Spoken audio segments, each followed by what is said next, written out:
Assalamualaikum warahmatullahi wabarakatuh. Nah, di sini kita akan lanjut untuk pembahasan akuntansi perpajakan atau cara penjurnalan dari perhitungan PPh pasal 21 ya. Di sini cuma ada dua contoh soal kasus. Yang pertama ini pada tanggal 31 Oktober 2022 PT ABC membayar jasa konsultan penerjemah bernama Budi memiliki NPWP dan penghasilannya ini sebesar 20 juta rupiah dan Bapak Budi ini belum PKP. Kemudian yang kedua ini tanggal 21 Oktober 2022 PT ABC membayar jasa servis mesin kepada Pak Bimo. Pak Bimo ini sudah PKP dan mendapatkan penghasilannya sebesar 10 juta rupiah. Nah, di sini ada sedikit materi atau keterangan. Yang poin pertama, poin ke-1, penghasilan tenaga ahli ini salah satunya seperti konsultan, akuntan, kemudian arsitek, dokter, dan lain-lain. Nah, untuk poin yang kedua, untuk tenaga ahli, nilai PKP yang dikenakan adalah 50% dari penghasilan bruto. Poin ketiga, nah contoh soal yang di atas, yang dua soal ini salah satu bentuk contoh yang tenaga ahli tidak berkesinambungan, artinya dia hanya mendapatkan penghasilan dari tenaga ahli ini beberapa kali saja dalam setahun, jadi tidak berkelanjutan, tidak tiap hari ataupun tiap per minggu mendapatkan penghasilan dari jasa tenaga ahli ini. Nah, kemudian yang keempat, poin keempat, ini untuk yang bekerja berkesinambungan dari satu pemberi kerja, maka tenaga ahli tersebut dapat atau memperoleh pengurangan pada PTKP-nya atau penghasilan tidak kena pajak dengan syarat memiliki NPWP. Nah, oke, sekarang kita akan langsung saja ya teman-teman, kita akan bahas contoh soal kasusnya. Nah, di sini perhitungan PPh pasal 21 untuk tenaga ahli. Nah, di sini kita masukkan DPP-nya dulu, nilai DPP dasar pengenaan pajaknya 20 juta. Kemudian di sini tarif 50% ini untuk menghitung PKP-nya 50%. Kemudian 5% ini untuk lapisan pajak progresifnya ya teman-teman. Karena di sini 5% kita lihat ya. 5% dari DPP ini nilainya 10 juta, otomatis lapisan kena pajaknya dia hanya kena tarif yang 5%. Oke, nah kita lihat.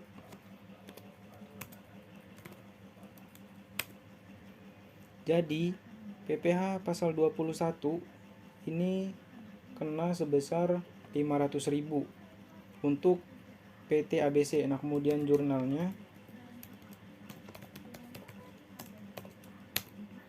di sini gampang ya teman-teman untuk jurnalnya. Di sini kita di debit ada biaya jasa konsultan. Kemudian di kredit ini ada yang namanya hutang PPh pasal 21. Kemudian pembayarannya bisa bank atau cash. Nah, untuk nilainya, nilai di debit biaya jasa konsultan ini dari nilai DPP-nya sebesar 20 juta. Nah, kemudian hutang PPh-nya ini yang kita hitung tadi 500.000, dan pengeluarannya ini tinggal kita kurangkan saja dari biaya jasa konsultan dikurang hutang PPh pasal 21-nya. Nah, jadi total pengeluaran PT ABC ini untuk PPh 21-nya 500.000 dan kas keluarnya sebesar 19.500.000. Nah, di sini pasti akan balance. Nah, kemudian lanjut di soal yang kedua. Nah, untuk soal yang kedua ini ada sedikit perbedaan karena di sini kita lihat Pak Bimo sudah PKP.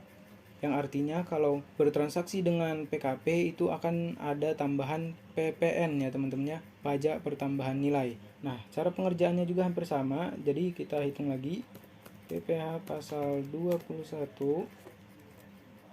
Kita lihat DPP-nya ini ada 10 juta. Nah, 10 juta ini kita estimasikan bahwa belum termasuk dengan PPN ya teman-teman. Jadi nilai PPN-nya kita hitung sendiri. Di sini langsung saja 50% ya. Tarif untuk tenaga ahli. Kemudian 5% ini lapisan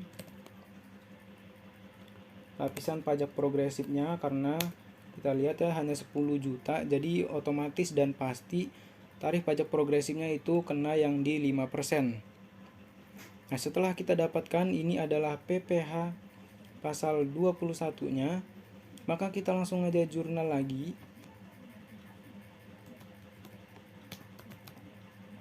Jurnalnya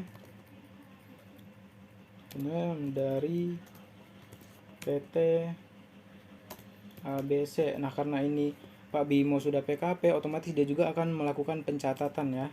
Nah, jadi ini untuk ABC jurnalnya seperti ini. Di debit ada biaya jasa servis. Kemudian ada PPN masukan ya. PPN masukan. Dan kemudian di kreditnya ada hutang PPh pasal 21 dan tentunya bank atau kas. Nah, untuk nilainya di sini kita masukkan dulu yang biaya jasa servis sebesar nilai DPP-nya, berarti 10 juta. Nah, kemudian untuk pajak pertambahan nilai. Nah, pajak pertambahan nilai untuk per tahun 2022, Juli 2022 ini sudah sebesar 11% ya tarifnya. Jadi 11% dikali dengan 10 juta, 1.100.000. Nah, kemudian hutang PPh-nya masukkan yang 250. Dan ini tinggal kita jumlahkan saja. Jadi total pengeluaran PT ABC ini sebesar 10.850.000 dan untuk hutang PPh pasal 21-nya sebesar 250.000. Di sini kita jumlahkan saja, kita sum untuk melihat di debit 11.100.000.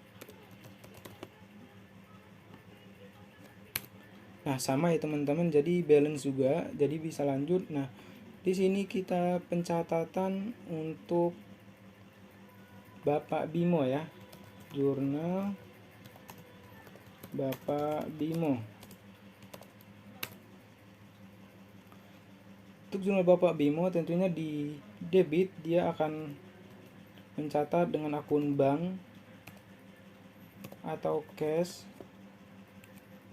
Kemudian ada juga uang muka PPh pasal 21. Kemudian di kreditnya ini ada pendapatan atas apa? Atas jasa servisnya.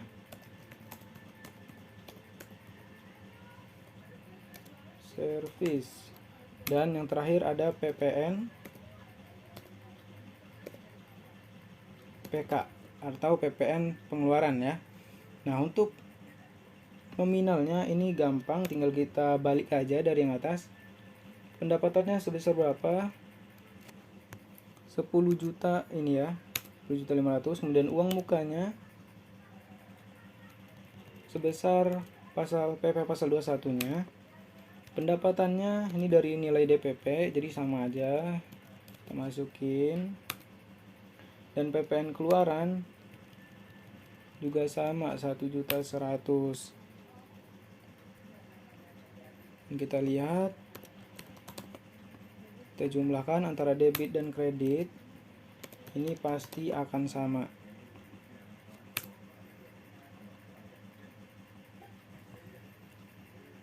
Nah, oke ya teman-teman, untuk pembahasan atau akuntansi perpajakan dan pencatatan jurnalnya mungkin cukup sampai di sini dulu. Nah, untuk di materi akuntansi perpajakan cukup sampai di sini dulu, dan terima kasih yang sudah mau belajar bersama atau belajar bareng, dan semoga sehat selalu.